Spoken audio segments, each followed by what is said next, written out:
Bonjour à tous, bonjour, je suis Joséphine Tchok et j'accompagne les femmes qui ont ce sentiment d'avoir sacrifié une partie de leur vie. Je les accompagne à retrouver ce qui pétille en elles, à oser sortir la panthère qui vit en elles. Donc aujourd'hui, j'ai une invitée de marque que j'adore, avec qui on a déjà fait une petite interview. Et Cécile Bouve-Oranda, je suis sûre que pour la plupart, vous la connaissez déjà sur Instagram. Donc on a essayé de faire un live sur Instagram, enfin plutôt j'ai essayé de faire un live sur Instagram, mais visiblement, je ne suis pas encore au point, donc c'est pas grave. On fait un zoom et ensuite on le mettra directement sur Instagram et autres.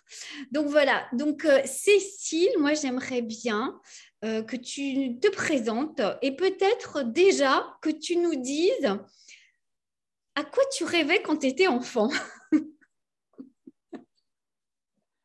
Ok, bonjour à tous et bonjour à toi, Joséphine. Merci beaucoup pour cette invitation. Ça me touche beaucoup, déjà, dans un Avec premier temps. plaisir. Et Ouais. puis, c'est vrai que les inconvénients techniques, parfois, sont pas évidents, mais en fait, ils sont un peu comme nous, toujours en changement.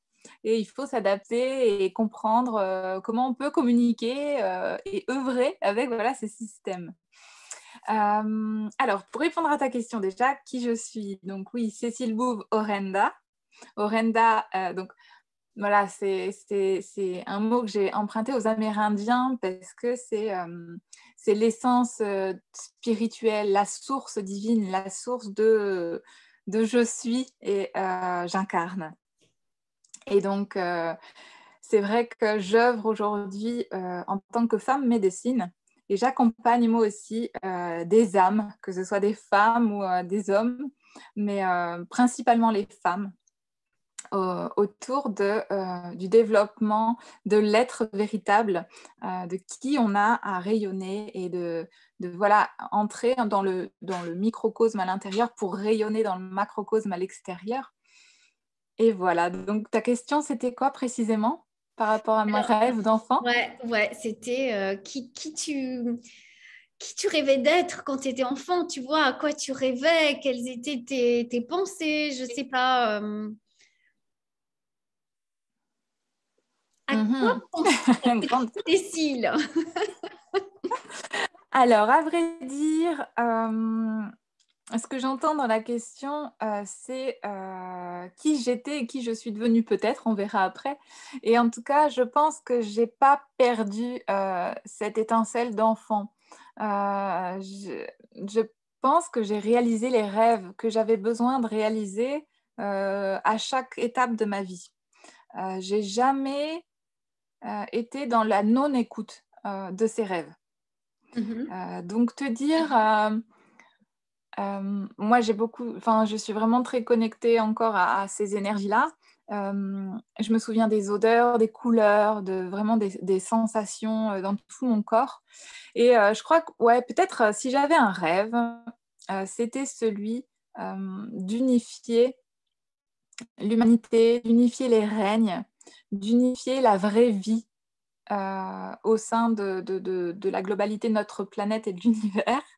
Et je pense qu'aujourd'hui, ben ouais, je, je touche ce rêve, c'est sûr.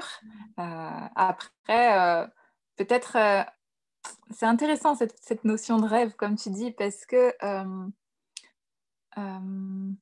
le rêve, il peut être la nuit aussi.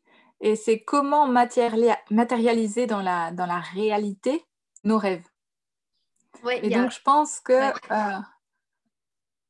c'est Non, vas-y, possible. vas-y, Voilà. continue. Ouais, ouais, mais complètement. Non, je pense que c'est possible. Ouais.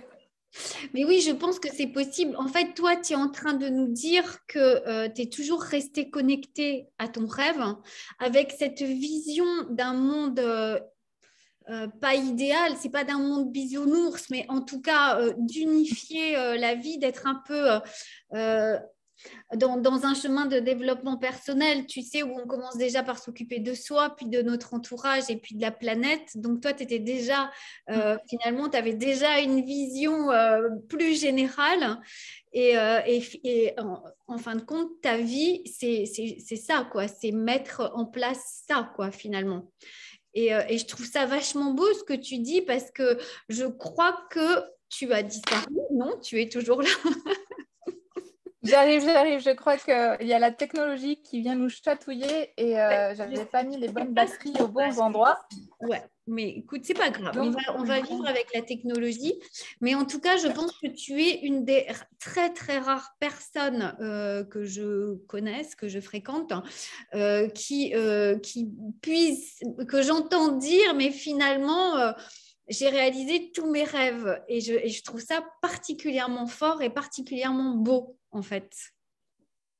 hmm, Ouais. bah oui, écoute, je ne sais pas si peut-être ils avaient un côté réaliste, j'en sais rien, ou peut-être je suis une positive incarnée, donc je vois la beauté dans chaque expérience. Tu vois, je pense que c'est aussi la posture qu'on a par rapport à soi, par rapport à ce qu'on vit. euh, et donc vraiment d'incarner l'être. Et par exemple, quand on me demande bah, qu'est-ce que tu fais dans la vie, bah, je suis. Et Mm. c'est déjà beaucoup. Et quand je suis, ben, je ne peux pas, entre guillemets, me pervertir, je ne peux pas ne pas être à l'écoute, pour moi, de mes frères, de mes sœurs, tu vois, dans le sens, dans les règnes, et comme dans les règnes, il y a nous aussi, évidemment. Et quand, voilà, quand il y a quelque chose qui ne fonctionne pas, ben, ce n'est pas possible pour moi d'y œuvrer. Oui, oui, Voilà. j'aime bien ce que tu dis. Moi, à une époque, je répondais, je vis. Mais qu'est-ce que tu fais? Qu'est-ce que tu fais à Abu Dhabi? Mais je vis, en fait. C'est vrai, mais je suis, c'est encore plus fort parce que justement, tu sembles vraiment incarner ton je suis, tu sembles être très à l'aise avec ce je suis. Et j'ai envie de te poser la question justement parce que tu vois, tout à l'heure, on parlait de la panthère. Est-ce que toi, et toi, tu m'as répondu, ben, je te laisse me dire ce que tu m'as répondu. Voilà, et je voudrais que tu parles de ça, en fait, de ta vision de la panthère. Ok. Alors, oui, moi j'ai une panthère en moi, c'est sûr. Puisque ben, je travaille beaucoup. Ben, pour moi, l'important, c'est aussi œuvrer et rencontrer notre globalité. Donc, la globalité, c'est le corps, le cœur, l'esprit, notre spiritualité et notre sexualité pour trouver un équilibre complet et global dans les 8 domaines de nos vies. Et donc, dans toute cette expérience, moi, j'expérimente beaucoup la danse. Et dans ma danse, tu vois, il y a des animaux qui arrivent. C'est-à-dire, je ne conscientise pas, tiens, je vais danser la panthère. Non, c'est la panthère qui danse en moi. Et comme je suis issue aussi de la School of Movement Medicine, où on vient rencontrer aussi par des rituels notre être et plus que ça. Donc, je sens ces animaux qui me traversent, ces puissances. Et puis, ce qu'on voit aussi avec la médecine Orenda, c'est les animaux totems, les végétaux totems et les minéraux totems. Donc, tout ça, ça vient me traverser. Et chez moi, oui, la panthère est présente, elle existe, elle vit, elle vibre. Et elle pétille, pour reprendre les mots que toi, tu utilises. Et, mais la question que je te posais tout à l'heure, qui est très fréquente dans mes expériences aussi par le passé, c'est que j'ai enseigné de la maternelle au BTS dans les milieux scolaires. Et puis après, j'ai enseigné jusqu'à des personnes qui avaient 80 ans. Donc voilà, dans mes ateliers, j'ai une espèce d'accordéon de connexion. Et donc, dans cet accordéon, eh bien, il y a des générations, il y a des contextes, il y a des âges différents et aussi des animaux différents, entre guillemets. C'est-à-dire, chacun va porter un animal totem, voire plusieurs. Mhm.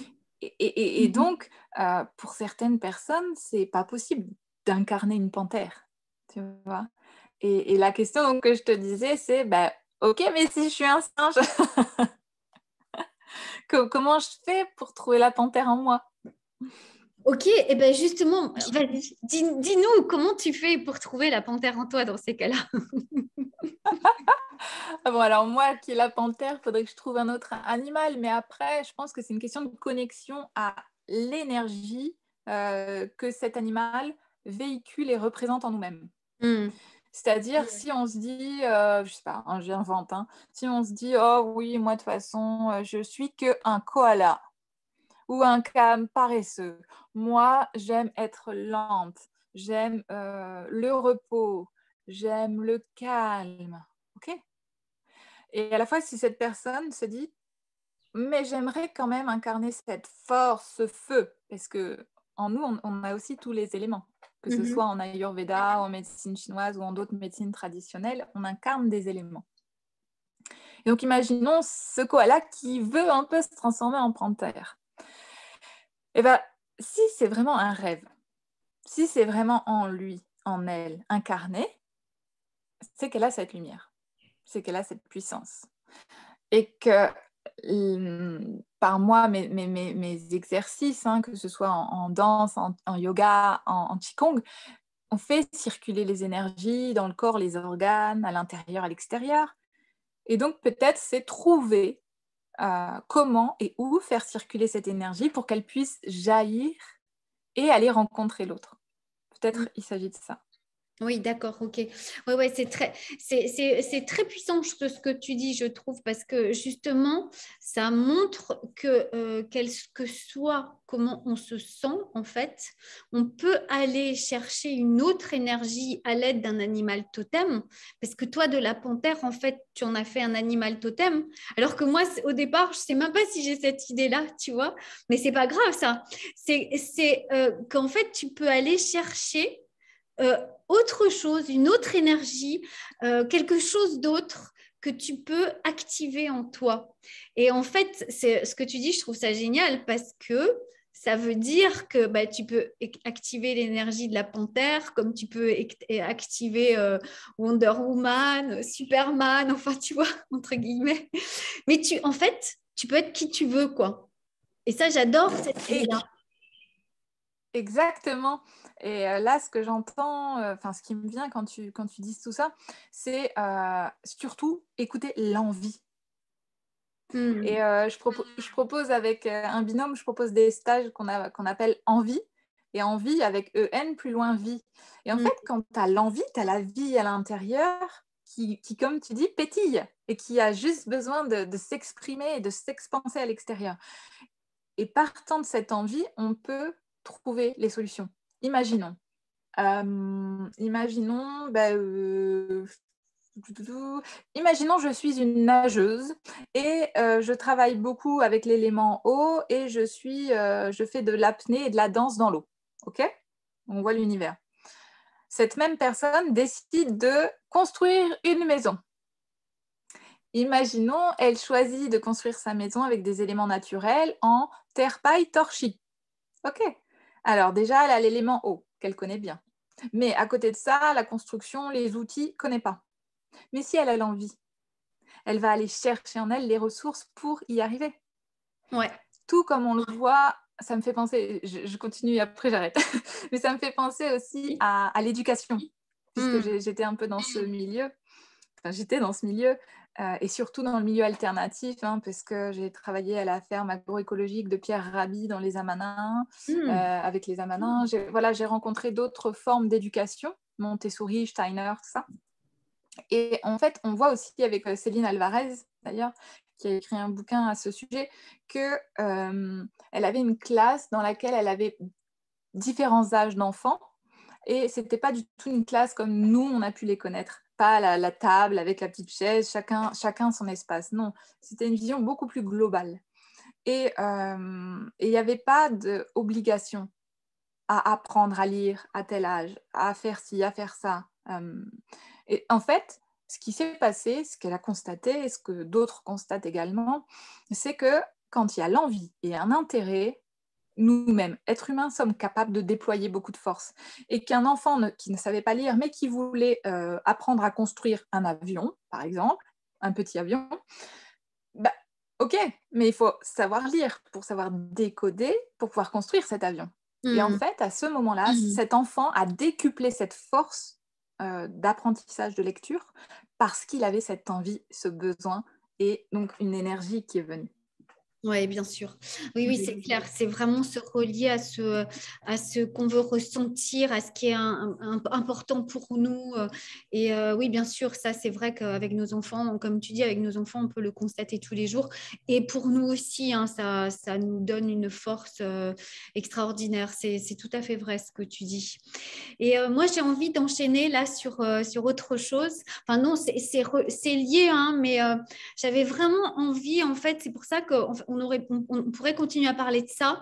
Mais aujourd'hui, j'ai vraiment envie qu'on parle de l'amour de soi, parce que l'amour de soi, c'est un vaste sujet. On en entend parler tout le temps. Souvent, dans mes coachings, soit je vais avoir des personnes qui vont me dire, ben, moi, je voudrais bien m'aimer, ou soit d'autres qui vont me dire, non, non, mais ça, je sais, je m'aime, je prends du temps pour moi, je me fais des cadeaux, je fais ci, je fais ça. Mais c'est pas la réalité. Je sens que c'est pas la réalité. Et même moi qui suis coach, je ne suis pas une référence, mais ce que je veux dire, c'est que moi-même, je me surprends alors que c'est quelque chose que je pratique, j'aime transmettre. Je me surprends régulièrement en flagrant délit de jugement, de non-amour de moi, alors que justement, j'ai l'impression, tu vois, pourquoi c'est important pour moi? Parce que là, aujourd'hui, parce que hier, j'ai passé une journée où j'ai cru que que je m'écoutais, donc que j'étais dans l'amour de moi, parce que c'était une journée un peu off. Normalement, j'avais des choses à faire, mais j'étais pas dans l'énergie, j'avais envie de rien, tu vois. Canapé, Netflix canapé, c'est les journées que j'appelle Netflix canapé. Bon, j'ai pas fait ça, hein, j'ai été me reconnecter aux éléments quand même, parce que voilà. Mais je croyais que j'étais dans l'amour de moi parce que je prenais, tu vois, j'accueillais ça. Mais la réalité, c'est que au fond, j'essayais de comprendre ce qui se passait, pourquoi j'étais comme ça, pourquoi j'avais ce jour-là, cette humeur-là, tu vois. Et en fait, je me suis dit, mais s'aimer, s'accueillir, c'est pas aller essayer de comprendre pourquoi je ne suis pas parfaite tous les jours, tu vois. C'est justement, tu vois, et j'ai bien senti que ce jour-là, en fait, dans mon amour de moi, j'étais peut-être à 5 sur 10 et que pour arriver à 10 sur 10, il aurait fallu que sur ma to-do list, je check tout, tu vois, tout ce que j'avais prévu de checker, quoi.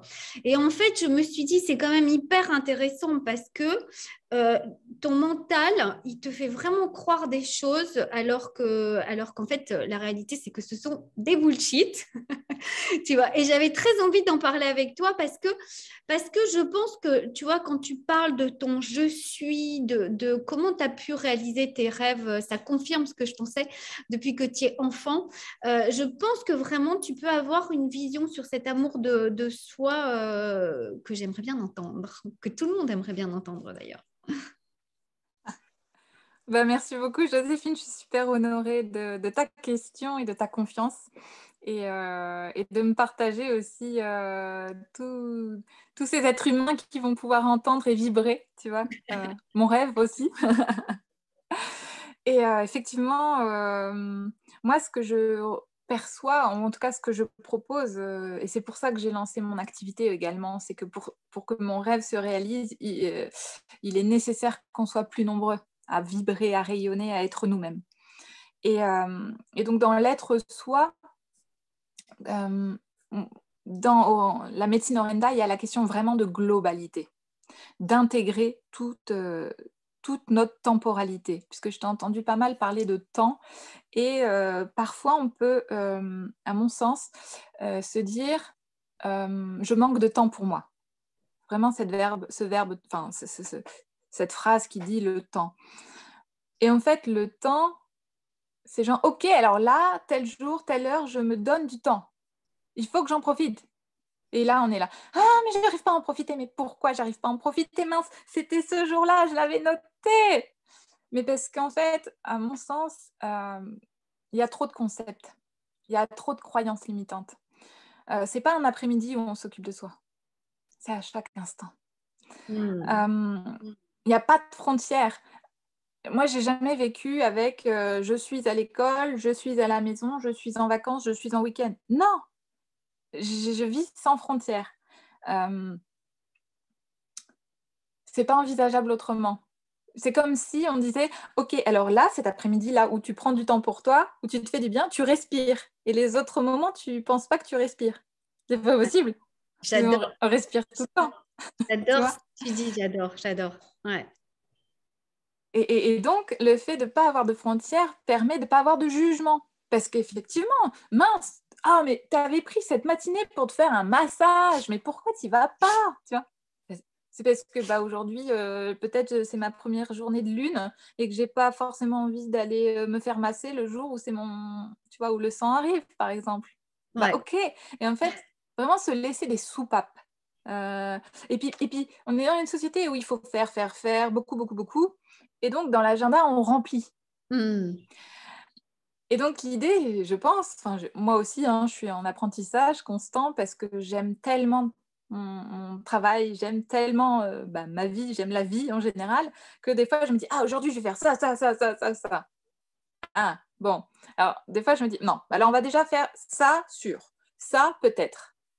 Et ça me permet de, tu vois, décompresser De et lâcher. de lâcher ces jugements qu'on peut avoir.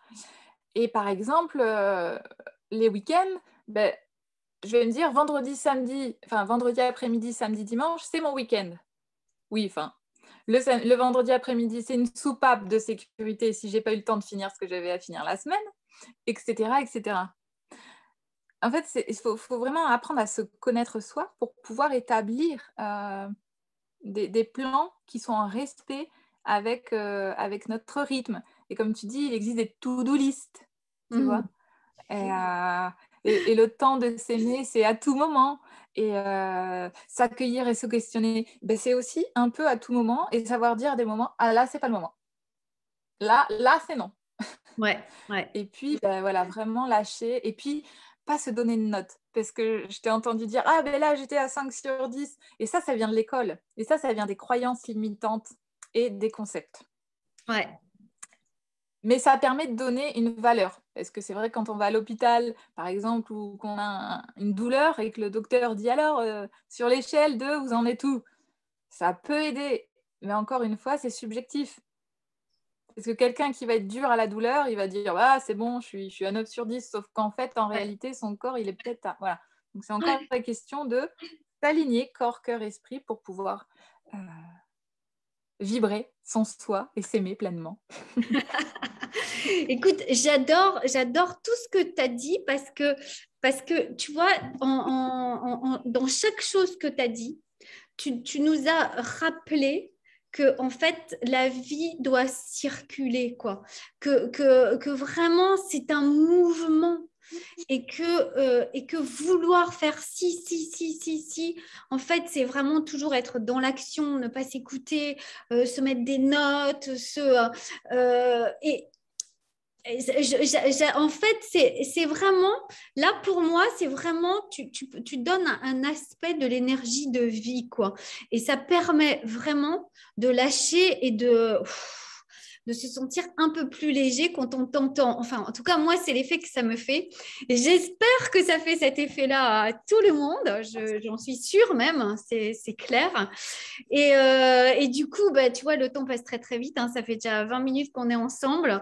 Et j'ai envie de te demander justement comment toi, qu'est-ce que tu fais exactement? Tu vois, tu parlais du cycle, des 9 lunes, des 8 points, tout ça. Tu vois, comment toi, tu organises tout ça dans tes séjours, enfin, dans tes rencontres, tu vois, tout ça. Que tu nous parles un peu de ce que tu fais au quotidien, quoi.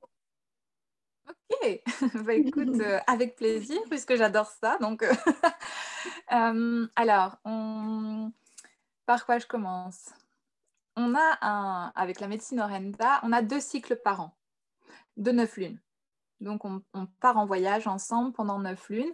Il y a un départ qui se fait à la fête de Samhain, donc le 1er mars, le 1er novembre, et à la fête de Imbolc, le 1er mars. Voilà. Donc, on a vraiment ces 2 départs qui ont été choisis aussi par rapport à l'énergie qui est véhiculée dans l'atmosphère, la planète et tout ça. À Samhain, on meurt avec la médecine Orenda, on meurt à quelque chose quand on rentre et on renaît à autre chose, à un autre cycle 9 mois ensuite, puisque vous savez que 9 mois, c'est le cycle de gestation et de naissance. Donc on est vraiment sur cette énergie-là. Donc lors de cet accompagnement, on a des rendez-vous qui vont être en web et en réel. Sur nos sessions en web, on est en groupe et on est aussi en individuel. Voilà, donc il y a déjà ces 2 phases-là et c'est chaque semaine avec une rencontre avec le corps, le cœur, l'esprit. Donc chaque semaine, il y a une rencontre avec les cycles. Voilà pour les 9 lunes. Mais c'est pas tout. Puisque en fait, c'est déjà un beau voyage. Pour ceux qui n'ont pas l'opportunité de faire ou de s'engager pour les 9 lunes, je propose quand même des rendez-vous individuels qui, eux, sont basés sur soit 4 rendez-vous, soit 9 rendez-vous pour vraiment rentrer sur ces cycles. Et puis, il y a ces immersions en nature que l'on effectue dans les 9 lunes, mais qui vont être mises en place dès 2023 sur une période de 9 jours. Encore une fois, le 9 revient ici pour cette renaissance. Et donc, c'est à peu près du 1er mai au 8 mai 2023, on aura une belle immersion Orenda. Voilà. Bon, ben, en tout Est-ce que cas, ça répond à ta question? bah, écoute, oui, ça répond en partie à ma question. Après, plus spécifiquement, tu vois, j'aurais voulu savoir, c'est quoi ton travail, tu vois, enfin ton travail, entre guillemets, qu'est-ce que tu vas explorer? Donc, tu disais justement que pour toi, c'est lié le corps, le cœur, l'esprit. Moi, c'est aussi comme ça que j'ai été formée hein, par Arnaud Rioux sur la voie de l'acte. C'est vraiment ça, hein, l'approche consciente de la totalité de l'être. Est-ce qu'en soi, c'est déjà un thème et en partant de là, tu vas aller explorer ça ou c'est juste un thème parmi d'autres et il y en a d'autres, quoi. Alors ça, je dirais, c'est la base, tu vois. C'est la porte d'entrée, c'est l'alignement. Et c'est plus que 3 points puisque quand j'en parle, j'évoque les 5 points de l'équilibre. Donc les 5 points de l'équilibre, c'est vraiment, je reprends le corps, le cœur, l'esprit, la spiritualité et la sexualité sacrée. Là, on est sur l'équilibre. Tu vois, l'homme de Vitruve qui est dans l'étoile à 5 branches. D'accord. Ah. Alors, hop. Donc, Cécile a disparu. Donc, on va suspendre. Voilà, donc Cécile, on te retrouve, on a été coupé. Donc voilà, décidément, on a du mal aujourd'hui à se connecter. Oui, et à la fois, je trouve que c'est quand même magique depuis nos planètes interposées de pouvoir communiquer et diffuser tous nos partages quand même. Ouais. Merci, la technologie quand même. C'est pour ça qu'elle bug des fois, c'est pour qu'on se rende compte qu'elle est là. Oui, c'est clair, c'est clair. Et moi, j'avais envie de te poser une dernière question sur la femme médecine, justement. Tu vois, ça m'interpelle beaucoup. Ce que tu entends par là, c'est par la femme médecine. Qu'est-ce que j'entends par là, c'est ça ta question? Oui, comment ça se traduit pour toi dans ton quotidien, dans ce que tu mets en place? Ouais. Alors, en termes administratifs, on pourrait me nommer thérapeute psychocorporelle. Sauf que pour moi, ça ne vibre pas. C'est administratif. Et ce qui vibre réellement, c'est ce terme de femme médecine. Pourquoi? Déjà, je suis femme et donc j'incarne cette féminité sacrée et cette masculinité en fait partie évidemment. Et la médecine. À mon sens, la femme médecine, on peut l'appeler aussi la femme chamane. La femme qui travaille avec la globalité de l'être par les plantes, par vraiment tous les règnes, en fait, les minéraux, les végétaux, les animaux et son environnement. Et prend en compte, encore une fois, cette globalité, la mienne avec ce qu'il y a autour et celle des autres et celle qu'il y a autour des autres, et pour vraiment cette forme de communion. Et cette médecine, à mon sens, a besoin de retrouver sa puissance sacrée. Et c'est pour ça que c'est Orenda, la médecine Orenda, la médecine du sacré. Parce qu'on a tout. Tout est là. Et encore une fois, comme un être vivant, autour de nous, on a les plantes qui nous soignent nous. Si on bouge, si on est nomade, si on déménage, eh ben, là où on a d'autres plantes qui sont là pour nous. Puisque si nous, on est amené à être semi-nomade, nomade ou sédentaire, il y a des raisons physiologiques, psychologiques, toute la globalité. Et donc voilà, femme médecine parce que le féminin sacré et le masculin sacré s'incarnent dans un alignement avec la médecine de l'être, de soi, du psycho, du corpo et de la globalité. Oui, et encore une fois, en fait, tu reviens à l'équilibre et donc au mouvement et à la danse, hein, puisque la danse, c'est ça, hein, c'est partir dans un mouvement, revenir en équilibre, repartir et voilà. Mais écoute, j'adore là tout ce que tu nous as partagé et l'heure est déjà venue de nous séparer. On pourra retrouver, on peut aller sur ta page, tu as une page Instagram, tu as une page Facebook, je pense aussi, pour retrouver tout ce que tu fais, les départs de la 9 lunes, il y a déjà une session qui est déjà partie, donc si j'ai compris, mais en tout cas, on peut toujours communiquer avec toi, tu es complètement disponible, toujours réactive.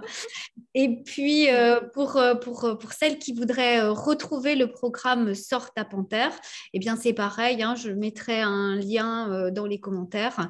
Moi, c'est plus court, c'est un programme sur 3 mois.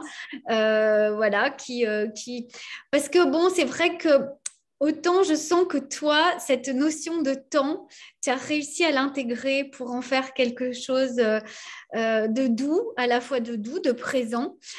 Autant, j'avoue que pour moi, cette notion de temps, elle est encore présente et c'est vrai que 3 mois, ça me semble parfait, quoi. C'est vraiment... C'est ça qui est important, c'est que chacun trouve sa sensation de perfection à l'intérieur de soi. Et comme moi, je travaillais dans l'enseignement, je partais sur des cycles de 9 lunes. Oui, dans l'enseignement classique. Donc, ouais. j'ai toujours... voilà, c'est important pour moi. Et comme 3 mois, c'est important pour toi.